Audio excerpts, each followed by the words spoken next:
할렐루야. 네. 옆에 분들과 인사하시기 바랍니다. 밝은 표정으로. 우리는 빛입니다.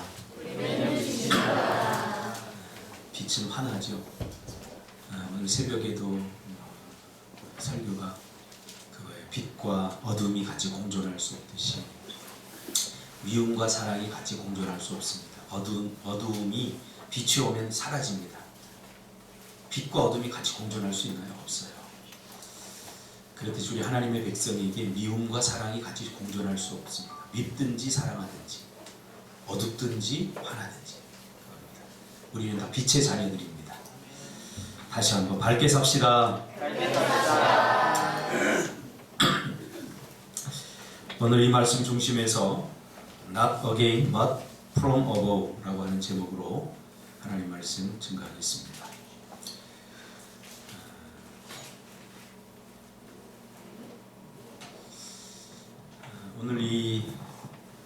오늘 예수님을 이 밤에 몰래 찾아온 니고데모는 굉장히 괜찮은 사람입니다. 여러분 주변에도 괜찮은 사람들이 있죠? 참 괜찮은 사람입니다. 인간적으로 보면 누구나 꿈꾸었던 그런 삶을 이루어낸 사람이고요. 모든 사람이 부러워할 정도로 모든 조건을 다 성취한 사람입니다. 아마 우리가 이런 사람을 주변에서 찾아보기가 그렇게 쉽지는 않을 것입니다. 참 괜찮다. 나도 저런 사람처럼 살고 싶다. 나도 저렇게 살고 싶다. 니고데모는 바로 그런 사람입니다.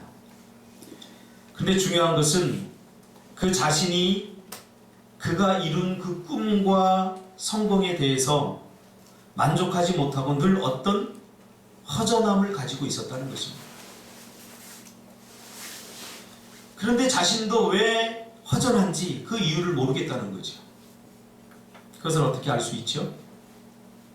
그의 인생이 마냥 행복하고 만족했으면 왜 밤에 몰래 아무도 보는 사람이 없는 이 캄캄한 밤에 그 공허한 마음으로 예수님을 찾아봤겠습니까? 그 인생에 아무 문제가 없다. 모든 자존심을 다 내려놓고 찾아간 것입니다. 니고데모의 그때 당시 위치라고 하는 것은 밤에 몰래 찾아갈 수밖에 없던 그런 위치고 또 그런 상황입니다. 그가 대낮에 모든 사람들이 보는 앞에서 예수님을 찾아가는 것은 있을 수 없는 일이죠. 그러나 그가 예수님을 찾아가죠. 그 문제를 해결받고 싶어서 뭔가 공허한 마음이 있어요. 그래서 밤에 몰래 예수님을 찾게 됩니다. 모든 사람들의 부러움의 대상이지만 정작 자기가 자기 자신을 생각할 때는 뭔가 허전하고 공허했다는 것입니다. 근데 이것을 어떻게 말할 수 있죠? 다른 사람들이 못하죠. 왜? 다른 사람이 칭송하는데 야, 너 참 부러워. 너처럼 되는 게 꿈이야. 참 너는 행복하겠다. 네가 부족한 것이 뭐가 있어? 이렇게 말하는데 그 사람들 앞에서 아니야, 나 공허해. 이렇게 말할 수는 없는 거죠. 자기만 아는 은밀한 공허함이 있었기 때문이죠. 이것이 치명적이지 않습니까? 모든 사람들이 부러워하고 당신같이 되었으면 좋겠다고 하고 부러워하면서 칭송하지만 정작 자신은 밤마다 이 공허함 때문에 잠을 이루지 못하고 번뇌하며 고뇌하고 괴로워하고 있지. 아무에게도 말할 수 없고 아무에게도 들키고 싶지 않은 그 마음, 이 마음을 가지고 예수님을 찾아옵니다. 오늘 본문은 니고데모적 꿈을 꾸는 사람들을 향한 메시지라고 저는 생각합니다. 대부분의 사람들은 니고데모적 꿈과 그런 삶의 목적에서 멈춰버립니다. 심지어 우리 예수 믿는 그리스도인들까지 우리가 꿈꾸는 그리스도인의 모습, 가만히 이야기를 들어보면 니고데모 같은 삶을 사는 것이 그리스도인의 꿈입니다. 많은 사람들과 이야기하다 보면 이 사람이 꿈꾸는 삶은 니고데모 같은 삶이구나, 니고데모적 목적을 가지고 있구나, 이런 생각이 들 때가 한두 번이 아닙니다. 자식들이 잘되고 사회적으로 안정되고 가정이 평화스럽고 더불어 사람들에게 존경받고 부와 명예를 이루는 것이죠. 이것을 가능하게 하는 그 밑바탕에 우리는 그래도 양심이 좀 있으니까 신앙을 두려고 하는 거죠. 그러나 정작 우리 마음을 가득 채운 것은 신앙이 아니라 자식들이 잘되고 사회적으로 안정되고 가정이 평화스럽고 더불어 사람들에게 존경받고 부와 명예를 갖는 것, 그것입니다. 오늘 니고데모처럼 말이죠.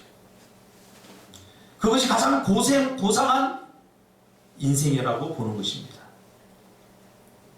구원이나 하나님의 뜻을 이루는 것이나 사명이나 하나님의 백성답게 사는 것, 또 예수 그리스도를 닮고 천하보다 귀한 한 생명을 권하는 것, 뭐 이런 것에는 별로 관심이 없어요. 많은 그리스도인들이 실제로 이렇게 니고데모적 성취, 니고데모적 꿈을 꾸는 것을 저는 발견하게 됩니다.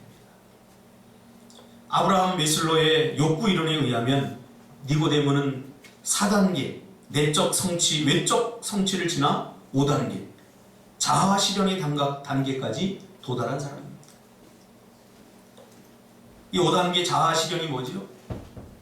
자기 발전, 자기 완성, 자기 성취감, 자기 만족, 이 수준에까지 올라온 사람입니다. 모두가 꿈꾸는 삶, 누구나 부러워할 그런 삶을 이루어낸 사람이죠. 근데 정작 자신은 공허하고 외로웠죠. 또 니고데모는 종교적으로도 상당히 존경받고, 그리고 나도 저런 신앙을 가졌으면 좋겠다고 생각할 정도로 괜찮은 사람이었습니다. 왜냐하면 그는 산헤드리안 공회원이었거든요. 당시 인구가 50만이었는데 그 중에 바리새인이 6,000명이었습니다. 그러니까 한 1% 정도 되죠. 거기에 산헤드리안 공회원이라고 하는 것은 또 0.001%에 해당하는 아주 존경받는, 그리고 부와 명예를 한꺼번에 다 가지고 있는 그런 고위직입니다. 모든 것을 다 가지고 있을 뿐만 아니라 신앙적으로도 완벽한 사람이죠. 율법에 대한 탁월한 해석자고 율법을 누구보다 잘 지키는 실천가였고, 그리고 다른 유대인 지도자들과는 달라서 그는 오늘 본문에 보니까 예수님을 하나님께로부터 온 선생이라고 인식하고 있었죠. 다른 유대인들처럼 위선적이거나 독선적이지 않고 겸손하고 온화한 성품을 지닌 그런 사람이었던 거죠. 그러나 거기까지입니다.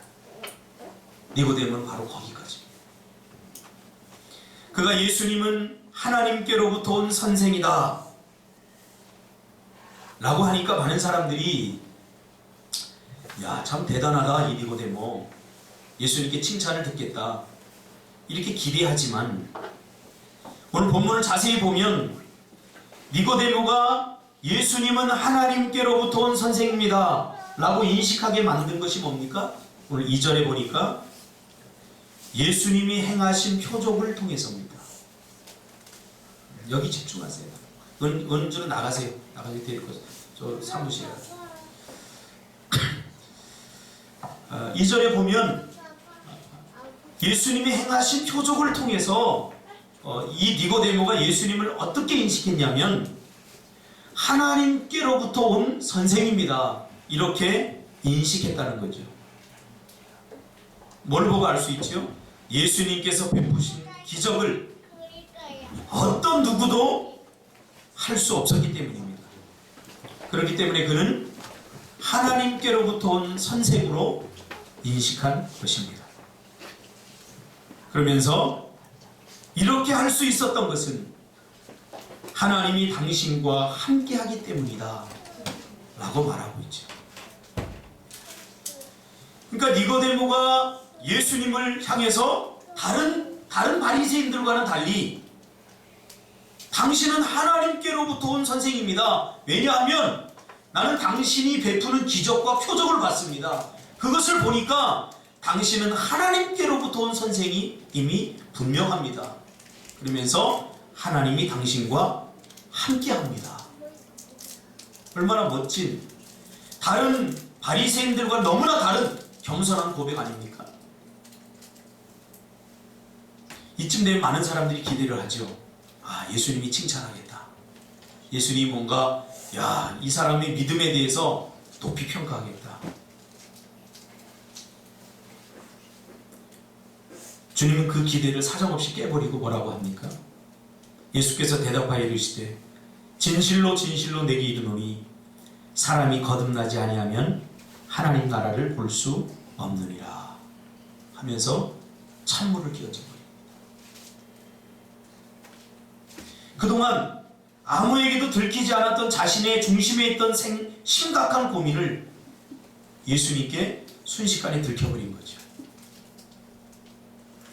내가 정말 하나님의 백성 맞나? 아닐 거야. 다른 바리새인들은 자신들이 하나님의 자녀라고 확신하면서 율법을 지키며 살아갔습니다. 그러나 양심이 있었던 니고데모는 내가 정말 하나님의 백성 맞나? 아닐 거야. 내가 율법을 지키려고 힘쓰고 애쓰고 또 얼마나 신앙적으로 노력하는데, 그러면서 또 한편으로는 근데 이건 뭐지? 이 공허함은 뭐지? 율법으로 해결할 수 없는, 바리새인들의 신앙으로는 해결할 수 없는 그 공허함을 가지고 솔직하게 예수님 앞에 나왔던 사람입니다.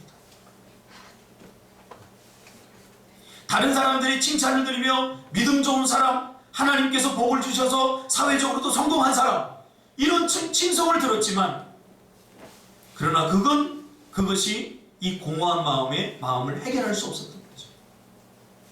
그래서 한번 뭔가 새로운 것이 없을까? 늘 이런 것으로 니고데모는 고민했던 것입니다. 뭔가 새롭게 시작하고 싶다. 뭔가 다시 태어나고 싶다. 조폭들이 손을 씻고 다시 태어나듯이 뭔가 나도 새로운 삶을 좀 살아야 되겠는데, 그러면 이 공허함의 문제가 해결될까? 이런 생각을 가지고 있었던 사람이 니고데모입니다. 그런데 예수님께서 정확히 그의 마음을 통찰하고, 사람이 거듭나지 않으면 하나님 나라를 볼 수 없다. 어떻게 보면 이 대화가 좀 끊긴 것 같은 느낌이 듭니다. 자기 마음을 들켜버리자 자기도 모르게 질문을 반사적으로 던지죠. 그냥 솔직하고 꾸밈없이 자신의 궁금증을 그대로 이야기합니다. 그의 고백을 보면 우리는 그가 탁월한 학자고 탁월한 율법가고 해석가임에도 불구하고 영적으로 얼마나 무지한 사람인지 깨닫게 되죠. 8절에 거듭나지 아니하면 하나님 나라를 볼 수 없느니라. 이것을 문자적으로는 이 사람이 이해를 했어요. 거듭나다, 이 말을. 그리고는 해석을 즉시 하죠. 왜? 율법 학자이기 때문에 거듭나다라고 하는 말을 즉시 해석을 합니다. 그리고는 예수님께 다시 질문합니다. 니고데모가 이르되 사람이 늙으면 어떻게 날 수 있습니까? 어떻게 다시 태어날 수 있습니까? 두 번째 모태에 들어갔다 날 수 있습니까? 라고 말하죠. 이것은 뭐냐면 니고데모가 다시 태어난다는 말을 어떻게 받아들이고 있는지 그것을 깨닫게 됩니다. 엘리트 중에 엘리트요, 학식이 풍부한 사람이었지만 영적인 것에는 매우 무지한다는 사실을 보게 됩니다. 예수님이 지금 무슨 말씀을 하시는지 이 탁월한 학자는 알아듣지 못하는 거예요. 거듭난다, 이 말의 의미를. 왜 그럴까요? 고린도전서 2장 14절에 왜 그런지 이야기해주고 있어요. 고린도전서 2장 14절에 보니까 육에 속한 사람은 하나님의 성령의 일을 받지 아니하나니 이는 그것들이 그에게는 어리석어 보임이요 또 그는 그것들을 알 수도 없나니 그러한 일은 영적으로 분별되기 때문이라. 거듭나지 아니하면 하나님 나라를 볼 수 없다라고 하는 이런 예수님의 영적인 대화에 니고데모는 지극히 육신적이고 이성적인 것으로 받아들여서 아니 사람이 어떻게 다시 태어날 수 있지? 엄마의 뱃속에 들어갔다 다시 태어나나? 이렇게밖에 생각할 수 없었던 거죠. 이것이 니고데모의 영적 수준입니다.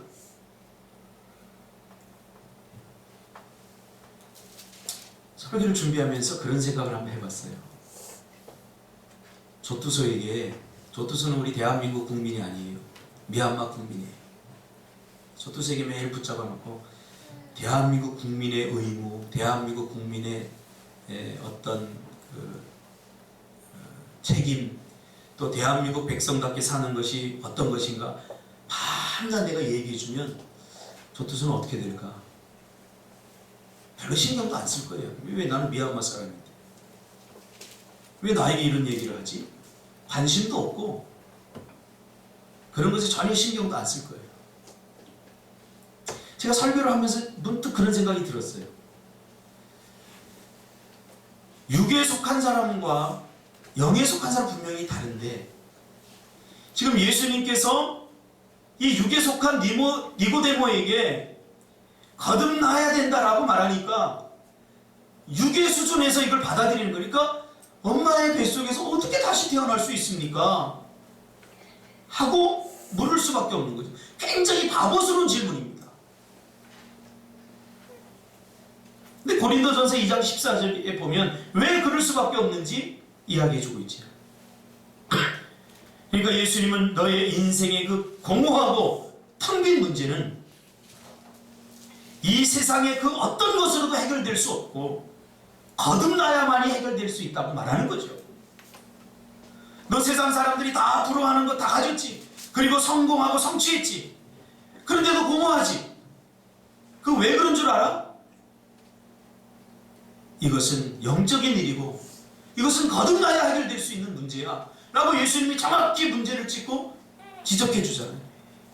그런데 육에 속한 사람이었던 니고데모는 거기까지 가지 못하고 육신적으로 또 해석을 하는 거예요. 어떻게 다시 태어날 수 있지? 엄마의 뱃속에 다시 들어가나? 이 거듭남이라고 하는 말을 어떻게 인식하고 있습니까? 이 거듭나다라고 하는 말을 다시로 이해하고 있습니다. 다시. 물론 틀린 것은 아닙니다. 그러나 사람이 다시 태어나는 것이 어떻게 가능한가 궁금해서 자기도 모르게 주님께 질문을 하죠. 우리는 그 질문을 통해서 이 니고데모의 영적 상태를 진단할 수 있습니다. 고린도전서 2장 12절에 보면 우리가 세상의 영을 받지 아니하고, 잘 들으세요, 우리가 세상의 영을 받지 아니하고 오직 하나님으로부터 온 영을 받았으니 이는 우리로 하여금 하나님께서 우리에게 은혜로 주신 것들을 알게 하려 하심이라. 그러니까 하나님의 영을 받은 사람만이 하나님이 우리에게 은혜로 주신 것을 알 수 있다는 거예요. 하나님으로부터 온 영을 받지 않은 사람은 하나님이 우리에게 은혜로 주신 것들을 절대 알 수 없다는 거죠. 그러면 하나님이 우리에게 은혜로 주신 것이 무엇입니까? 많습니다. 우리가 일반적으로 생각하면 많은 것을 주셨죠. 그러나 오늘 본문에서 말하는 것은 하나님이 우리에게 은혜로 주신 것은 하나님의 자녀가 되는 선물입니다. 이걸 은혜로 주셨습니다. 구원의 비밀을 알게 하기 위해서, 그 말이죠. 구원의 비밀을 알게 하기 위해서 하나님은 우리에게 당신의 영을 부어주셨다는 거죠. 우리는 하나님의 영을 받은 사람들입니다. 왜? 구원의 비밀을 하나님의 영을 가진 사람만이 구원의 비밀을 깨닫고 알 수 있기 때문이죠. 하나님의 영을 가진 사람만이 구원의 도를 깨달을 수 있기 때문이죠. 그래서 고린도전서 2장 11절에 뭐라고 말합니까? 사람의 일을 사람의 속에 있는 영 외에 누가 알리요? 이와 같이 하나님의 일도 하나님의 영 외에는 아무도 알지 못하느니라. 에베소서 2장 8절에 보니까 하나님 나라를 볼 수 있는 특권, 권세, 바로 그것이 구원의 선물이라고 말하면서 너희는 그 은혜에 의하여 믿음으로 말미암아 구원을 받았으니 이것이 너희에게서 난 것이 아니요 하나님의 선물이다 라고 말합니다. 그러나 지금까지 예수님께서 거듭나지 아니하면 하나님 나라를 볼 수 없느니라, 이 단순한 말씀이 누구나 다 알잖아요. 이 문장을 해석 못하는 사람이 있어요? 문자적으로, 이성적으로 우리는 거듭난다 하는 말을 모르는 사람이 없어요. 그러나 적어도 예수님께서 하신 이 거듭난다라고 하는 말을 깨달으려면 하나님께로부터 온 영을 받은 사람만이 깨달을 수 있다는 거죠. 오늘 본문 5절에 진실로 진실로 내게 이르노니 사람이 물과 성령으로 나지 아니하면 하나님의 나라에 들어갈 수 없느니라 라고 말하죠. 물과 성령. 물은 뭐라고 그랬죠? 예수님께서 십자가에 달리셔서 그 고통을 참아내시면서 몸에서 쏟아내신 물입니다. 그 물이 의미하는 게 뭐라고 그랬죠? 죄 씻음입니다. 죄 씻음. 이 죄 씻음과 그리고 성령으로 나지 아니하면 하나님의 나라에 들어갈 수 없다 라고 말하죠. 이 거듭나다라고 하는 말은 원어에 보면 아노덴이라는 말입니다. 아노덴. 이 말은 두 가지 의미가 있습니다. 다시 그리고 위로부터. 이건 각각 쓰이는 단어가 아니라 위로부터 다시 나야 된다 이 말입니다. 그럼 내가 개인적으로 결심하고 다짐하고 개인적으로 각성하고 자기의 삶을 개선하고 야 이렇게 살아서는 안 되겠구나. 마치 조폭이 새 삶을 꿈꾸면서 뜻을 정하고 결심하듯이 내가 이렇게 살아서는 안 되겠구나. 이렇게 해서는 안 된다는 거죠. 이게 아니라 거듭나는 사람은 위로부터 주시는 성령으로 말미암아 위로부터 오는 그 성령으로 말미암아 다시 태어날 수 있다. 그러니까 주님이 지금 말하는 것은 거듭나지 아니하면 그 말은 위로부터 나지 아니하면 하나님 나라를 볼 수 없다 이렇게 말씀하고 있는 거죠. 위로부터 태어난다는 것은 바로 성령으로 태어난다는 것입니다. 십자가에 그 위에서 물을 쏟으면서 우리의 죄를 씻겨주신 그 십자가의 주님과 그 주님을 내가 영접할 때 성령을 통해서 위로부터 주어지는 초자연적인 은혜로 우리는 예수님을 나의 구주로 영접하게 되는 거죠. 이런 일이 일어나는 거죠. 이게 거듭남입니다. 그래서 고린도전서 12장 3절에서 성령으로 아니하고는 누구든지 예수를 주시라 할 수 없느니라. 나 구원받았어. 나 복음이 뭔지 알아. 하고 자신을 쇠뇌해서 얻은 구원이 아니라는 거죠. 오늘 니고데모처럼 뭔가 율법을 지키고 최선을 다해서 종교적으로 살고 다른 사람의 칭송을 들을 만큼 종교적으로도 성공했고 세상적으로도 성공했는데 그러나 가슴 한쪽이 텅 비었다는 거죠. 공허하다는 거죠. 이건 뭘 의미합니까? 아직 영적 문제가 해결되지 않았다는 거예요. 영혼의 문제가 해결되지 않았다는 거예요. 아직 거듭나지 않았다는 거예요. 고린도서 12장 3절에서 말하는 것처럼 성령으로 아니하고는 누구든지 예수를 주시라 할 수 없느니라.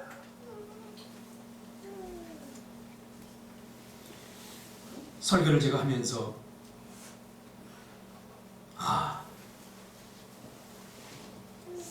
이 아무리 설교해도 이 성령, 하나님이 주시는 영으로 듣지 않으면 그냥 이 설교도 그냥 괜찮은 윤리적이고 도덕적이고 때로는 재미난 어떤 하나의 심리학, 뭐 아니면 뭐 자기 개발서 뭐 이렇게 들릴 수도 있겠구나, 그렇게 생각이 듭니다. 그러니까 굳이 설교를 들을 필요가 없는 거죠. 왜냐하면 좋은 자기개발서 책을 사서 읽으면 되니까. 예전에 제가 이제 청소년 사역을 하다 보니까 어떤 학생이 저를 찾아왔어요. 대뜸 한다는 소리가, 목사님 이제 저 교회 안 다니겠습니다. 왜? 목사님 설교를 가만히 들어보니까 뭐 굳이 교회 나와서 설교를 들을 필요가 없다는 거예요. 이 책에, 이 경영서적이나 이런 책에 보면 다 써있다는 거예요. 어떻게 살아야 되는지 다 써있다는 거예요. 그러니까 굳이 공부하기 바쁜데 나와서 목사님 설교를 들을 필요가 없으니까 내가 교회 안 나가면 어머니가 난리를 치니까 어머니 좀 설득해 주세요. 그때 제가 충격을 받으면서 하나님의 영을 받지 않으면 이 설교가 마치 감동을 주는 한 편의 드라마요, 꽤 괜찮은 강의요, 꽤 괜찮은 도덕과 윤리적인 이야기일 수 있겠구나, 그런 생각이 들었어요. 굳이 나와서 설교를 들을 필요가 없는 거죠. 굳이 성경을 펴면서 극적거릴 이유가 없는 거죠. 이 어려운 성경.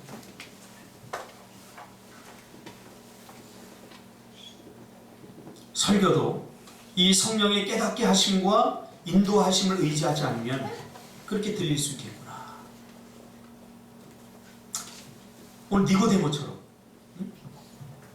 지금 이런 이야기를 하고 있는데, 거듭남, 위로부터 나지 않으면 하나님의 백성이 될 수 없다고 예수님은 말해주고 있는데, 너의 그 공허함의 본질적인 문제는 바로 그것 때문이야. 거듭남 때문이야. 네가 거듭나지 못해서 하나님만이 채울 수 있는 공간이 텅 비어있기 때문에 네가 세상적으로 아무리 많은 것을 채우고 성공하고 종교적으로 율법을 다 지킨다고 할지라도 네가 여전히 공허한 거야.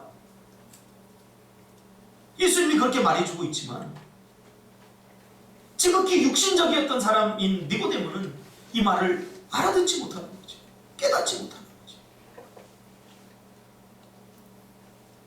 그러면서 예수님은 니고데모에게 뭐라고 합니까? 육으로 난 것은 육이요, 영으로 난 것은 영이다. 육이 아무리 애를 써도 육을 벗어날 수 없다는, 육적인 수준밖에 이해를 못해요. 예전에 그 유한진이라고 하는 수필가가 쓴 질환지교로 꿈꾸며라고 하는 그 책에 보면 매미와 하루살이가 이야기하는 장면이 나옵니다. 둘이 막 놀다가 매미가 안녕, 내일 보자. 그러니까 하루살이가, 물론 하루살이는 한 7일 산대요. 이야기를 쓴 거죠. 하루살이가 뭐라고? 내일이 뭐야? 그래요. 내일을 살아보지 않은 하루살이는 내일에 대해서 모르는 거죠. 내일이 뭐야? 그러니까 매미가 당황하죠. 내일을 살아보지 않은 사람에게 내일을 어떻게 설명할 수 있겠어요? 살아본 사람은 내일이 뭔지 알죠.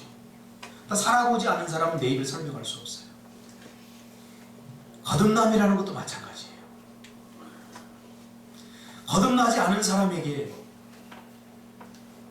조투수에게, 한국 국민이 아닌 조투수에게 한국 국민은 이렇게 살아야 돼, 이런 의미가 있고 이런 책임이 있어, 그런들 무슨 관심을 보이겠으며 그렇게 살아야겠다고 뭐 특별히 계획을 세우거나 그러지 않을 것입니다. 왜? 조투수의 조국은 미얀마이기 때문에.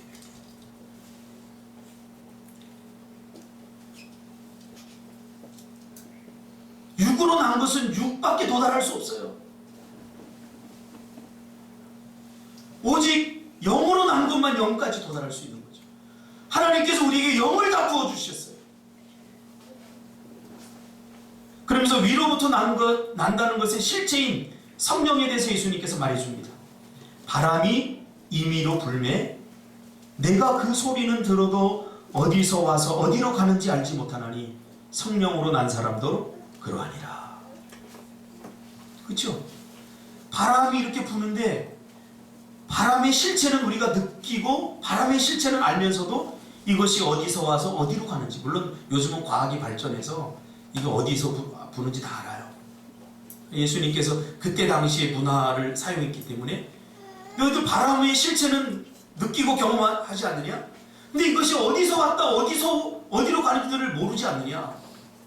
성령도 마찬가지다. 이 거듭남이라고 하는 것은 저는 이 말이 이해가 돼요. 성령께서 내 안에 무슨 짓을 한지 전 몰라요. 그러나 어느 순간에 내가 예수님을 믿게 되었고 그리고 하나님을 신뢰하게 됐다는 거죠. 근데 어떻게 해서 그렇게 됐어? 라고 나한테 설명을 해보라면 바람이 임의로 불매 어디서 와서 어디로 가는지 몰라요. 저는. 그러나 중요한 것은 내가 지금 놀랍게도 예수님을 믿게 되었다는 사실입니다. 니고데모는 믿으려고 노력했어요. 율법을 지킴으로써 하나님의 백성이 되려고 애썼어요. 힘썼어요. 그런데 공허했어요.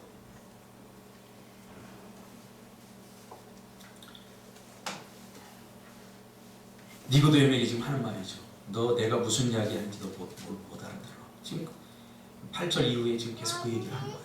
왜? 영으로 난 사람만 영적인 것을 분별할 수 있기 때문이에요. 육은 육체적인 수준까지, 영은 영의 수준까지. 그래서 교회에서 일을 하다 보면요, 그걸 깨닫게 돼요. 자꾸 육체적인 수준에서 이걸 바라보니까 돈의 문제, 건강의 문제, 뭐 자꾸 이런 걸로다가 하니까 막막한 거예요. 그 수준밖에 도달하지 못하는 거예요.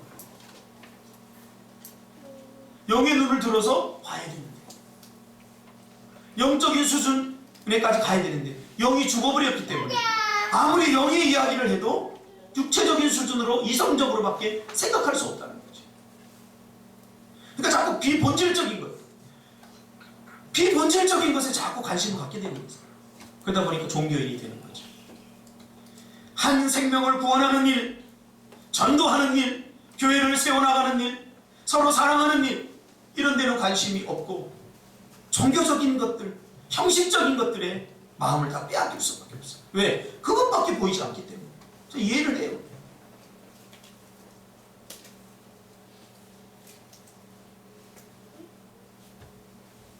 위로부터 태어난다는 것은 성령께서 하는 일인데 이것은 보이지 않고 설명할 수도 없지만 그러나 그 결과가 뚜렷이 나타나는 현상이라는 거죠. 제가 설교를 하면서 그런 걸 깨닫습니다. 설교를 하면 어떤 사람은 은혜 받고 변합니다.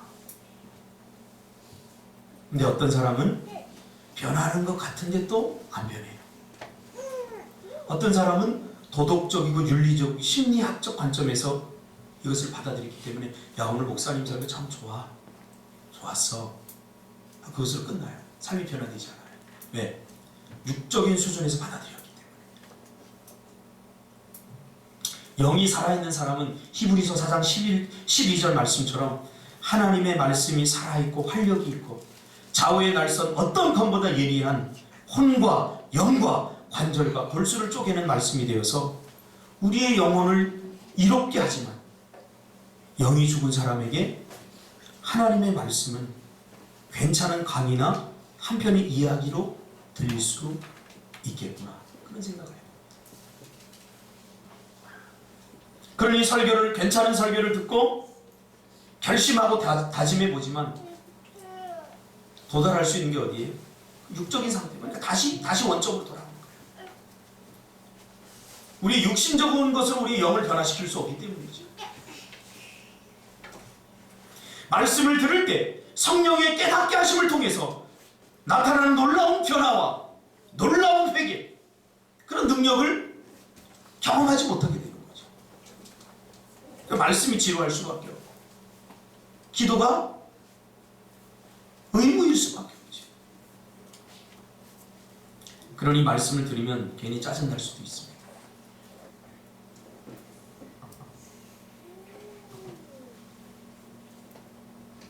그러니까 복음의 본질을 자꾸 떠나 영혼을 살리고 회복시키는 일에 관심을 갖기보다는 종교적이고 문화적인 이런 것에 신경을 쓰게 됩니다. 고린도전서 3장에서 육신에 속한 자를 뭐라고 합니까? 이 고린도 교회에 많은 문제가 생기죠. 많은 문제들이 생깁니다. 분란이 일어나고 바울파 아볼로파 하면서 다 막 분쟁이 일어나고 싸움이 일어나고 다툼이 일어납니다. 어디에요? 교회 안에. 그 문제를 해결하려고 사도 바울이 기도하면서 내린 결론이 무엇입니까? 육에 속한 자들이 자꾸 영의 일을 육신적 관점에서 생각하니까 시기와 분쟁과 싸움과 다툼이 일어난다고 본 것입니다. 그래서 고린도서 3장 1절에 보니까 이렇게 얘기합니다. 형제들아, 내가 신령한 자들을 대함과 같이 너희에게 말할 수 없어서. 잘 들으세요. 형제들아, 내가 신령한 자들을 대함과 같이 너희에게 말할 수 없어서. 왜 그럴까요? 신령한 것은 뭐예요? 영적인, 영에 속한 사람들을 같이 너희에게 말할 수 없다는 거예요. 왜? 육신에 속해 있기 때문에. 못 알아들어요.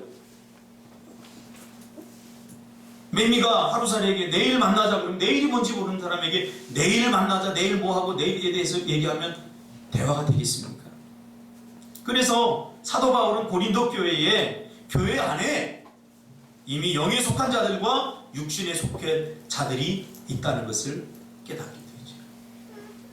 그래서 형제들아, 내가 신령한 자들을 대함과 같이 너희에게 말할 수 없다. 왜요? 못 알아들으니까. 그래서 육신에 속한 자, 곧 그리스도 안에서 어린아이를 대함과 같이 하노라. 이 말씀을 잘 들어야 돼요.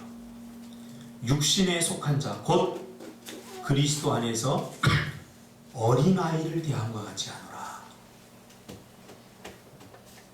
어린아이와 같다라고 하는 것은 신앙의 수준이 아니라 육신에 속한 자의 또 다른 표현으로 나오고 있습니다. 물론 다른 데서는 수준에 대해서 말합니다. 어린아이와 같고. 그러나 고린도 이 전서에서는 육신에 속한 자를 어린아이와 같다라고 표현합니다. 육신에 속한 자와 어린아이는 같은 말입니다. 그래서 사도 바울이 뭐라고 얘기해요? 내가 육신에 속한 자들처럼 너희들을 대한다. 그 말이에요. 지금. 왜? 영에 속하지 않았기 때문에 영적인 말을 하고 신령한 이야기를 하면 너희들이 못 알아듣기 때문에. 그러면서 3절에 너희는 아직 육신에 속한 자다. 이렇게 말합니다. 누구에게요? 고린도전서는 예수 믿지 않는 사람들에게 하는 얘기가 아니라 고린도 교회 성도들에게 하는 거예요. 영적으로 거듭난 자들의 특징이 무엇입니까? 영적으로 거듭난 자들은 영의 일을 생각합니다. 영의 일. 그래서 로마서 8장 5절 이하에 보면 사도 바울은 로마 교회를 향해서도 똑같이 얘기해요. 육신을 따르는 자는 육신의 일을, 영을 따르는 자는 영의 일을 생각하나니. 육신의 생각은 사망이요, 영의 생각은 생명과 평안이니라. 7절 육신의 생각은 하나님과 원수가 되나니 이는 하나님의 법에 굴복하지 아니할 뿐 아니요 할 수도 없습니다. 안 하는 것이 아니라 못하는 것이 있는 거죠. 왜? 모르기 때문에. 지금 무슨 이야기를 하는지 모르기 때문에. 여러분, 우리 교회가 미얀마 선교 갑시다. 이거는 아무리 계산을 해도 답이 나오지 않는 선교입니다. 육신적으로 생각하면 얻을 것도 아무것도 없습니다. 뭐 여행을 가면 더 좋은 데 가죠. 제가 미얀마 얘기하니까, 어제도 운동하러 갔다 어떤 분 만나서 미얀마 얘기하니까 미얀마 살기 되게 힘들죠. 왜 그런 나라 여행 가요? 그래요. 왜? 육에 속한 사람은 육적인 관점으로밖에 못 보기 때문에. 그 미얀마에서 우리가 무엇을 하는지 어떤 일을 하는지 모르기 때문에 그런 거죠. 그래서 육신에 있는 자들은 하나님을 절대로 기쁘시게 할 수 없어요. 육신을 가지고는 하나님을 기쁘시게 할 수 없어요. 영적인 것을 가지고만 하나님을 기쁘시게 할 수 있다는 거죠. 그래서 8절에 육신에 있는 자들은 하나님을 기쁘시게 할 수 없느니라 이렇게 말하고 있잖아요. 지금 제가 기초에 대해 설교하는 모든 것들이 지금 맥락이 다 비슷합니다. 그래서 니고데모가 그 많은 것들을 성취하고 이루고 누구나 부러워하는 그러한 삶을 살고 종교적으로도 존경받는 위치에 서 있었지만 주님이 보시기에는 내가 너를 도무지 모른다. 불법을 행하는 자들, 여기에 속하는 겁니다. 영으로 거듭나지 않아요. 9절에 보면 만일 너희 속에 하나님이 영이 거하시면 너가 육신에 있지 아니하고 영에 있나니 누구든지 그리스도의 영이 없으면 그리스도의 사람이 아니니라. 이제 구원을 마치 세뇌되어서 자기 세뇌를 시키면서 나는 복음을 받아들였어, 나는 구원받은 사람이야 하면서 아무리 자기를 달래고 속해도 여전히 마음에 공허함이 있다면 우리는 내가 정말 거듭난 사람인가? 위로부터 난 그 성령의 능력으로 초월적인 역사로 내가 거듭난 사람인가? 여기서부터 다시 시작해야 됩니다. 그래서 이 거듭남의 설교, 구원에 관한 설교는 별로 인기가 없습니다. 왜? 우리 안에 죄악이 그걸 거부하기 때문이죠. 왜? 나 꽤 괜찮은 사람인데? 자꾸 포장하기 때문이죠. 그러니까 전도를 하거나 뭐 이런 이야기를 하면 자꾸 나 기도 하루에 5시간 하는데 이런 얘기를 하는 거예요. 나 주일 성수 매일 하는데? 나 11조 하는데? 아니 거듭났냐고 주님이 물어보잖아요.